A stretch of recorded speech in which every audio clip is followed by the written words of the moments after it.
কবর জগতে যাওয়ার পরে আরামে আসে যেই বান্দা থাকবে তার কানে কানে বলা হবে এটা আসল জান্নাত না, আসল জান্নাত এর চাইতে কত নিয়ামত যে দেওয়া হবে তুমি জীবনে কল্পনা করতে পারো নাই। বান্দা কবরে ঘুমায়া ঘুমায়া তাজ বান্দা খুশি হবে না বেজা? বান্দা কবরে ঘুমায় ঘুমায় খুশি হবে, মানে এমন খুশি হবে আর মনে মনে আফসোস করবে, আল্লাহ জলদি করে কিয়ামত ঘটায়া দেন, দুনিয়া যেন কিয়ামত হয়ে যায়, হাসরের মাঠ যেন কায়েম হয়ে যায়, আমার আসল জান্নাতে যেন আমি যাইতে পারি, এমন আশা করবে কি করবে না? কিন্তু দুঃখজনক হলো সত্য, লোকটা যদি নেককার না হয়, আমলে সালেহা যদি তার সাথে না থাকে, পাপিষ্ঠ বান্দা যদি হয়, বেনমাজি বান্দা যদি হয়, রোজাদার যদি না হয়, সুদখোর যদি হয়, ঘুষখোর যদি হয়, সমাজের পাপিষ্ঠ বান্দা যদি হয়, কবরে যাওয়ার পরে আযাব আছে না নাই? জোরে কোন আছে না নাই? কবরে যাওয়ার পরে আযাব আছে। কি আযাব? নবী বলেন কবরে যাওয়ার পরে একজন ফেরেশতা, একটা আযাবের কথা বলি, ফেরেশতা দেওয়া হবে। ফেরেশতা জন্ম থেকে অন্ধ। ফেরেশতা কি? ফেরেশতা শুরু থেকে অন্ধ, চোখ নাই, অন্ধ একজন ফেরেশতা দেওয়া হবে। তার হাতে হাতুড়ি থাকবে, হাতুড়ি দুনিয়ার হাতুড়ি না। নবী বলেন উম্মত, অন্ধ ফেরেশতার হাতে এমন শক্ত একটা ভারী একটা হাতুড়ি থাকবে, ওই হাতুড়ি দিয়া দুনিয়ার সব চাইতে বড় পাহাড়ে আস্তে করে যদি রাখা হয়, পাথরটা এত ভারী হবে, শক্তিশালী বড় পাথরটা নিমিষে একদম রুই রুই হয়ে যাবে। ওই ফেরেশতার চোখ নাই, চোখে দেখে না। ওই অন্ধ ফেরেশতাকে কবরে ঢুকাইয়া দেওয়া হবে। নামাজ পড়ছেন না, রোজা রাখছেন না, ফেরেশতা তার ওই হাতুড়ি দিয়ে আঘাত শুরু করবে। নাকে দিবে না মুখে দেবে, ফেরেশতা দেখবেনি? আওয়াজ করে কোন দেখবে? ফেরেশতা অন্ধ, নাকে না মুখে কোন জায়গায় দিবে ফেরেশতা বুঝবে না। এক একটা করে ফেরেশতা আপনাকে আযাব আর শাস্তি দিতে থাকবে ইলা ইয়াউমিল কিয়ামা, কিয়ামত পর্যন্ত আযাব চলবে।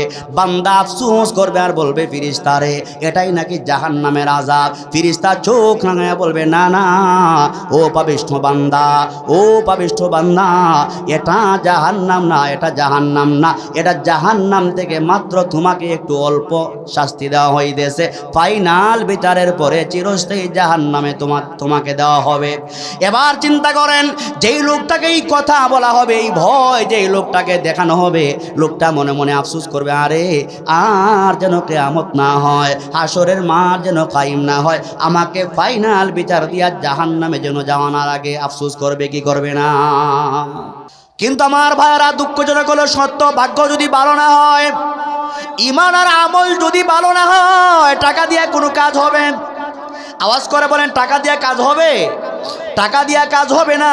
বংশ যতই নামি দামি হোক, বংশ দিয়া কোনো কাজ হবে না। চেহারা যতই সুন্দর হোক, লাল টকটকে চেহারা দিয়া কোনো কাজ হবে না। আপনি বিশাল সম্পদের মালিক, এই সম্পদ দিয়ে কোনো কাজ হবে না। কবর জগতে সবচাইতে বড় সম্পদ হলো ঈমান আর আমল, ঠিক কিনা? যেই লোকটার ঈমান থাকবে না, যেই লোকটার আমল ভালো হবে না, ওই লোকটাকে মুনকার নাকির ফেরেশতা একই প্রশ্ন করবে, মার রাব্বুকা ওয়া মা দীনুকা ওয়া মান নাবিয়ুকা। নবী বলেন, আল্লাহর সেই বান্দা বলবে, ও ফেরেশতা, এত কঠিন প্রশ্ন নিয়ে আমার জন্য, প্রশ্ন এত কঠিন প্রশ্ন নিয়ে আমার জন্য। এখানে স্কুলের ছাত্র, মাদ্রাসার ছাত্র থাকলে ভালো করে বুঝবে, ছাত্র মাস যায় বছর যায় লেখাপড়া করে না, আরেকজন ছাত্র রাত যায় দিন যায় লেখাপড়া করে। পরীক্ষার হলে দুইজন ছাত্র যখন ঢুকলো, যে লেখাপড়া করে না প্রশ্ন হাতে নিয়া, সহজ প্রশ্ন যদি হয় উত্তর দিতে পারবে না, কলম কামড়াইতে কামড়াইতে 3 ঘন্টা পার করে দিবে, ঠিক কিনা? আর মনে মনে আফসোস করবে, আরে এত কঠিন প্রশ্ন আমার স্যার, আমার উস্তাদ এত কঠিন প্রশ্ন কেমনে করলো? একটা প্রশ্ন তো জীবনে কোনোদিন শুনি নাই, বইয়ে আছে কিনা তাও তো জানি না, অথচ এই প্রশ্নগুলা তার কিতাবে বইয়ে আছে না নাই? আসেনি? কিন্তু যেই ছাত্রটা ভালো রাতে দিনে লেখাপড়া করেছে, ওই ছাত্রটা প্রশ্ন হাতে নিয়ে বলবে, আরে আমার উস্তাদ কত বড় ভালো, আমার উস্তাদ কত দয়ালু, যেই প্রশ্নগুলো আমার উস্তাদ আমার প্রশ্নে করেছে সব প্রশ্নগুলা পারি। কয়টা দিব? আমাকে বলা হয়েছে 5টা দেওয়ার জন্যে, 10টা প্রশ্নের 10টা প্রশ্নই তো পারি। এমন ভালো ছাত্র আছে না নাই? তো যেই ব্যক্তির ঈমান থাকবে না, আমল থাকবে না, অন্ধকার কবরে ঢুকায় দেওয়ার পরে তার দুঃখের কোনো সীমা নাই। মুনকার নাকির প্রশ্ন করার পরে বলবে হা হা লাদ্রি, ও ফেরেশতা এত কঠিন প্রশ্ন আমার জন্য নাকি?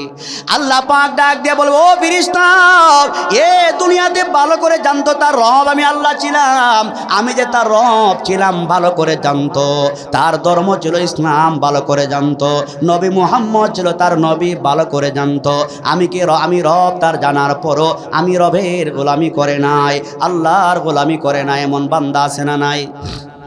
আছে না নাই? আল্লাহর হাজারো বান্দা আছে, মসজিদের সাথেই তার দোকান, মুয়াজ্জিন দৈনিক 5 বার ডাকে হাইয়া আলাস সালাহ। ও পরগনা বাজারের ব্যবসায়ী ভাই, আর ব্যবসা করার সময় নাই, দোকানটা লাগাইয়া দাও, নামাজের সময় হয়ে গেছে। ব্যবসায়ী ভাই মুয়াজ্জিনের ডাকে সাড়া না দিয়া ব্যবসা করে ওই ব্যক্তি নামাজে নাই সা বুঝাইয়া দে, মুয়াজ্জিন চিল্লাইলে কাম হবে না।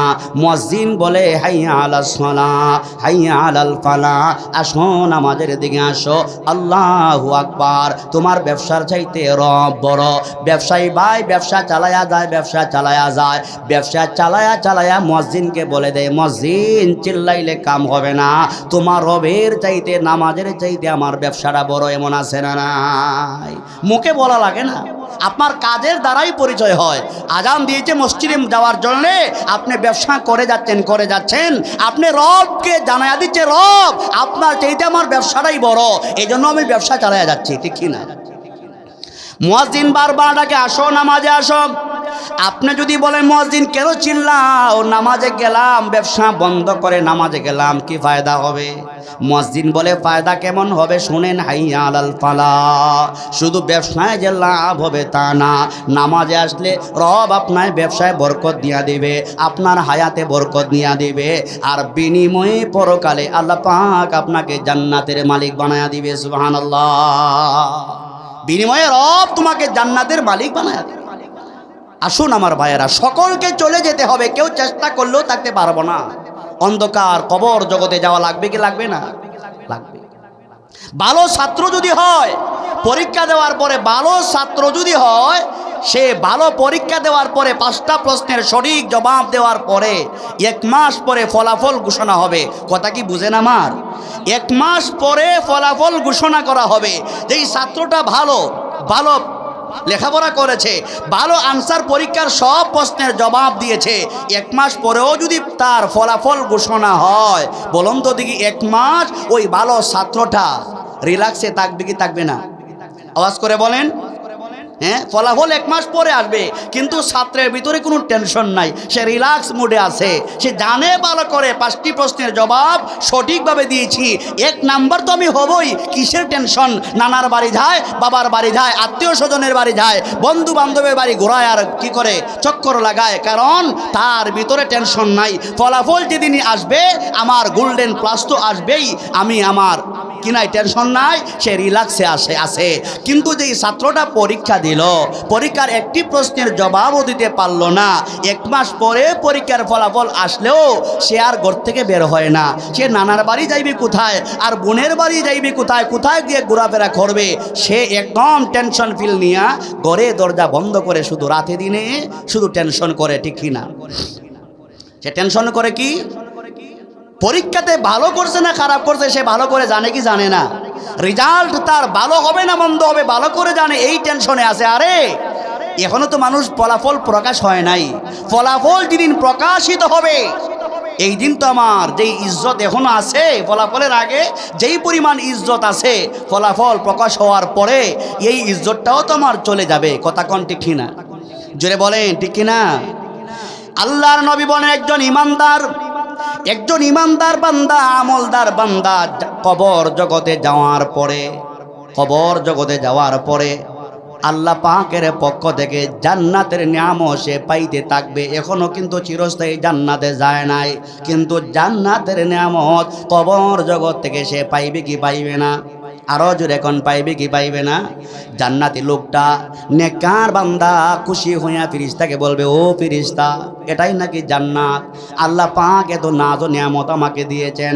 ফেরেশতা কানে কানে বলবে, ও আল্লাহর বান্দা, এটা জান্নাত না, জান্নাত না, আসল জান্নাত তোমার বাকি আছে। ফাইনাল বিচারের পরে তোমাকে জান্নাত দেওয়া হবে।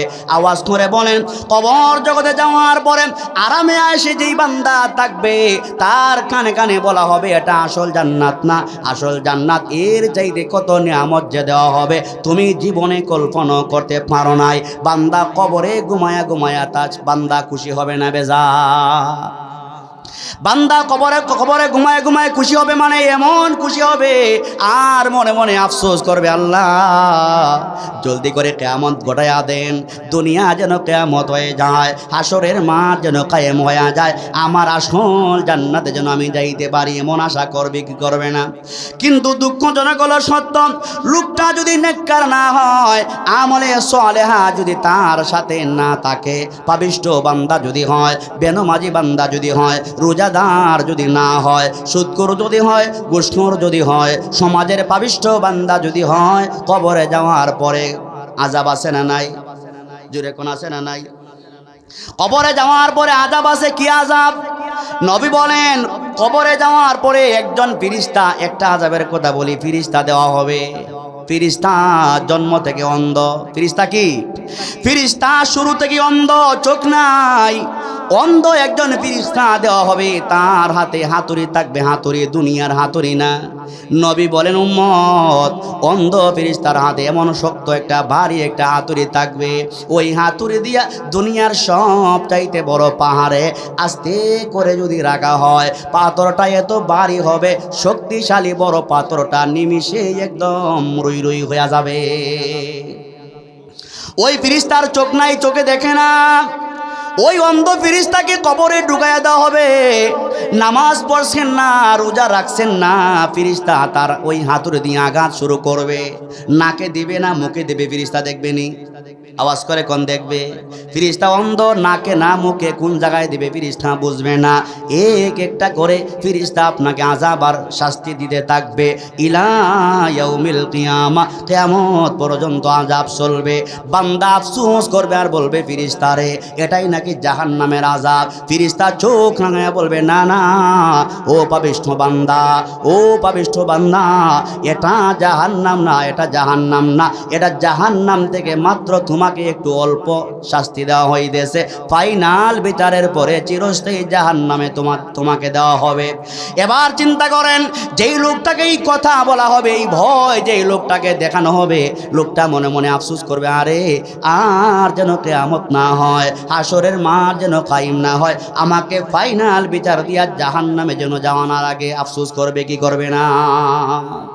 সকলকে কবর জগতে যাওয়া লাগবে, লাগবে কি লাগবে না? শুধু লম্বা লম্বা ওয়াজ শুনলাম, নামাজ পড়লাম না, রোজা রাখলাম না, এই ওয়াজ শুই না, কবরের আযাব থেকে রেহাই পাওয়া যাবে না। যাওয়া যাবে? ওয়াজ শোনার মানে হলো নিজের জীবনকে সুন্দর করে সাজাবার দরকার আছে না নাই? আওয়াজ করে বলে, নিজের জীবনকে সুন্দর করে সাজাবার দরকার আছে না নাই? লম্বা ওয়াজ শুনলাম, নিজের জীবনকে সুন্দর করে সাজাতে হলে সুদ মুক্ত জীবন গড়ার দরকার আছে না নাই? ঘুষ মুক্ত জীবন গড়ার দরকার আছে না নাই?